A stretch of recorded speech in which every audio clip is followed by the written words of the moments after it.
Malapetaka dunia, air bah Cina, pulau yang dulunya menjadi surga, kini jadi neraka.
Hai para penonton Sentral News, sebelum lanjut jangan lupa subscribe dan lanjut tekan tombol Super Thanks.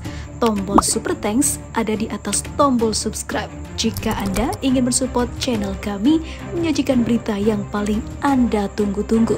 Terima kasih.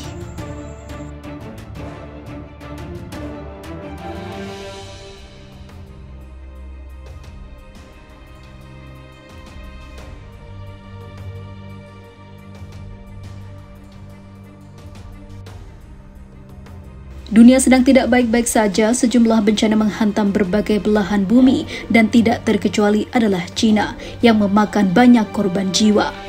Fenomena bencana akibat perubahan iklim melanda Cina. Baru-baru ini negeri tirai bambu dilanda badai dan hujan lebat yang memecah rekor baru, membawa beberapa kota dalam situasi banjir dan kerusakan hebat dengan korban jiwa setidaknya hampir 80 orang dalam sehari. Dalam laporan AFP, kematian akibat banjir di Provinsi Hebei naik menjadi 29 setelah badai Doksuri menyebabkan curah hujan paling parah sejak pencatatan dimulai 140 tahun lalu. Para ilmuwan mengatakan peristiwa cuaca ekstrim seperti itu diperburuk oleh perubahan iklim. Jalan-jalan di beberapa bagian Hebei yang berbatasan dengan ibu kota masih berlumuran lumpur ketika tim AFP berkunjung pada Rabu. Warga terlihat berebut untuk memulihkan barang-barang yang tergenang air dan membersihkan rumah yang rusak. Hingga Kamis kemarin, 30 orang dikabarkan menjadi korban tewas akibat hujan di seluruh provinsi. 6 sebelumnya dinyatakan hilang, kata penyiar negara CCTV.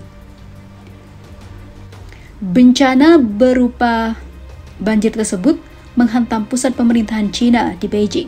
Di ibu kota itu, setidaknya 33 orang tewas, termasuk 2 petugas penyelamat. Lebih dari selusin orang tewas di timur laut Provinsi Jilin setelah hujan deras minggu lalu. Di provinsi tetangga Liaoning, 2 kematian dilaporkan setelah beberapa hari pertama hujan lebat pada akhir Juli lalu. Sedikitnya 7 orang tewas dalam banjir bandang di barat daya ibu kota Sichuan, Chengdu, pekan ini. Setelah gelombang air menghanyutkan sejumlah wisatawan di Sungai Loxi dan di Gansu, 5 orang tewas ketika mereka tersapu oleh semburan dari gunung pada Kamis. Hujan lebat diperkirakan akan turun lagi pada akhir pekan ini. Depresi pun menjadi tumbuh pada orang-orang. Inilah depresi tropis Kanun Cina. Tingkat siaga darurat diadakan di seluruh Cina Utara dengan sungai-sungai utama dipantau secara ketat, tambah Xinhua. Pemerintah Cina pada hari Rabu lalu mengatakan akan mengalokasikan 1 miliar yuan untuk memberi kompensasi kepada penduduk di daerah yang tergenang dan mengendalikan tingkat banjir. Tak hanya untuk pengendalian, dana juga dapat digunakan untuk mengkompensasi kerusakan. Di Hebei saja, para pejabat mengatakan hampir 4 juta orang terkena dampak banjir. Selain itu ada 40.900 rumah yang ambruk diterpa badai dan juga banjir. Dana tersebut akan membayar kerusakan tanaman, peternakan, hewan dan unggas, hutan komersial, rumah, dan juga mesin pertanian. Para netizen memberikan komentar yang sadis, bahkan ada beberapa yang merasakan jika hal itu terjadi karena beberapa waktu lalu Cina kembali berlaku tidak adil pada Muslim Uighur. Namun beberapa netizen berbelasungkawa atas kejadian ini.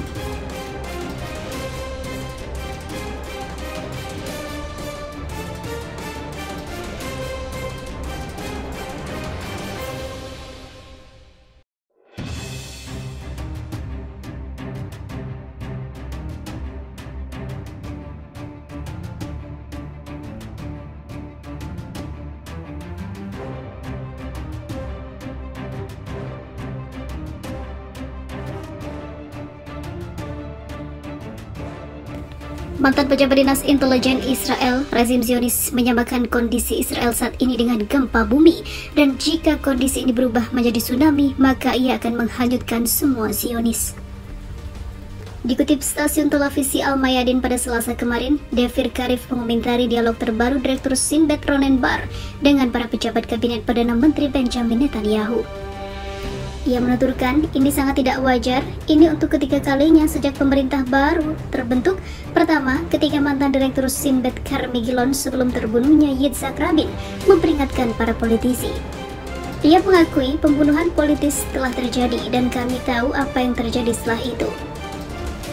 Devir Karif menambahkan kali kedua terjadi setahun lalu atau lebih lama lagi saat mantan Direktur Shin Bet Nadav Argaman pada periode ketiga atau keempat pemilu memperingatkan bahwa perdebatan dan ketegangan dapat memperburuk situasi dan berujung dengan kekerasan ideologis. Kondisi Israel sekarang adalah pengulangan dari peringatan-peringatan Shin Bet untuk ketiga kalinya. Tapi yang berbeda dan menyebabkannya tidak wajar adalah karena Direktur Shin Bet seperti demonstran lainnya berbicara soal ketegangan serius, peringatan ini tidak wajar imbuhnya. Mantan Direktur Shin Bet menegaskan kondisi saat ini menunjukkan perpecahan dan gempa di Israel pasca pengesahan Undang-Undang Reformasi Peradilan. Lahar panas sedang membesar. Di sini mungkin saat terjadi gempa. Pertanyaan besarnya, apakah gempa ini berpotensi tsunami atau tidak? Jika iya, maka gelombang tsunami akan menghanyutkan kita semua. Karena dipastikan kehancuran Israel tidak lama lagi, bahkan kehancurannya tiba dari dalam.